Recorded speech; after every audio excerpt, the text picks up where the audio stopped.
I hate conclusion sentences. It's one of those things that we know they have to go there, but we're not always sure what to do with them. So in this video, your goal is to be able to draft a conclusion sentence for a paragraph. Now, when we're writing longer pieces, conclusions look a little different. Here we're focusing on a conclusion sentence for a paragraph, whether it's a standalone constructed response paragraph or a paragraph within a larger piece. Before we talk about conclusions, we have to start talking about where we begin, which is our claim. It's our promise. It's our topic sentence. Remember, it's not a question. We're actually making a statement here about what we're going to be giving a definition for, finding citations of, and what we're going to cement or connect those citations back to the claim. Please review any of those videos if you need to. But once we have a claim, once we have evidence, and once we've cemented that evidence to our claim, we're ready for a conclusion. A conclusion should not just restate the claim. Now, if we do have a 15-page paper, maybe we want to restate the claim. But for a paragraph, your reader should remember what you said 8, 10, 12 sentences before. So we don't want to just restate the claim. This is what we teach you when you first start writing paragraphs. But now that we're developing our writing skills, we want to have a wider range of options. So to do that, we're going to make a prediction or a call to action. This will help us to draw a conclusion, which is why it's called a conclusion sentence. You're pulling everything together and saying something different. So let's take a look at what a prediction might look like. I used an example from the book The Poet X by author Elizabeth Acevedo. It's about a girl's first year of high school. But here's my claim for this paragraph.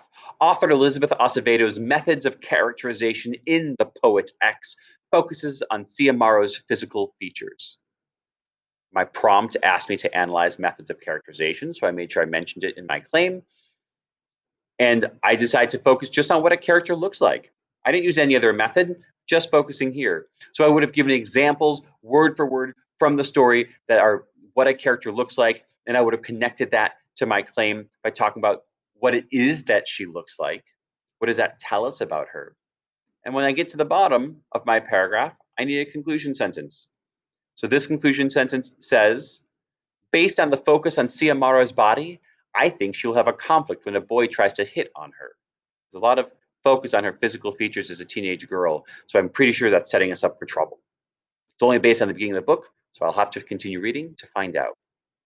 So now you try. Whatever constructed response paragraph you're writing, try to write a conclusion sentence that is a prediction of what might come in the future.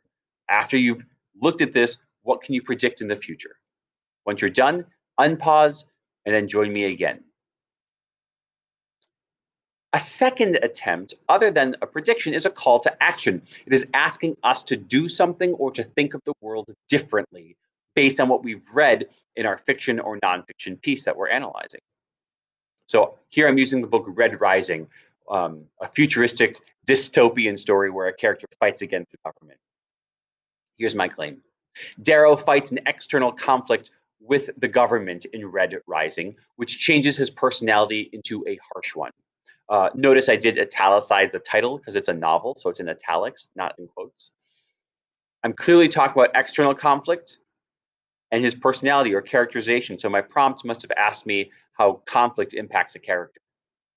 I would have given examples of the external conflict in the story, and I would have said, here's an example. I would have said this is external because it's against two people, which would have cemented it to my claim. And I would have given other examples of personality of Darrow doing something that proves he has a harsh or a tough personality, perhaps a rude personality or a cold-blooded personality. Then here's my conclusion that is a call to action for the reader to think about. The impact of the conflict on a character can teach us how we have to be careful when responding to stressful situations so we do not lose who we are.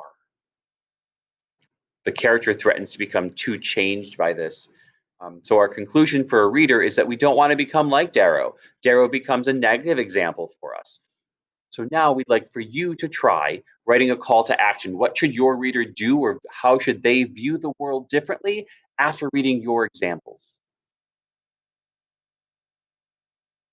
We hope this has given you some ideas on how to write a conclusion sentence. We're drawing a conclusion. We're not just restating the claim again. So please go back to your work, see which one fits better, a prediction or a call to action. Depending on what you're writing about, you'll decide that one fits better than the other. Good luck on wrapping up your constructed response.